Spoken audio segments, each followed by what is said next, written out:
আসলে শেখ হাসিনা বাংলাদেশের মানুষের রক্ত নিয়ে খেলা করতে চায়, তাই সে রক্ত দেখে না।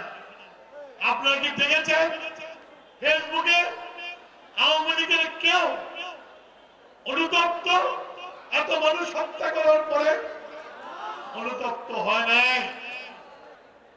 বেগম জিয়া দেশের সবচেয়ে বেশি শিল্প উন্নয়ন করেছিল এবং তার সন্তান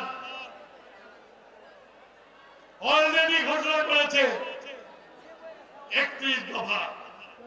যে 31 দফা হচ্ছে বাংলাদেশের মানুষের মুক্তির সনদ।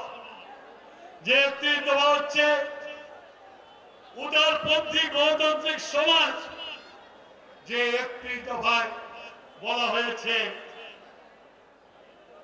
যে বিএনপিতে ক্ষমতায় গেলে জাতীয় সরকার গঠন করবে।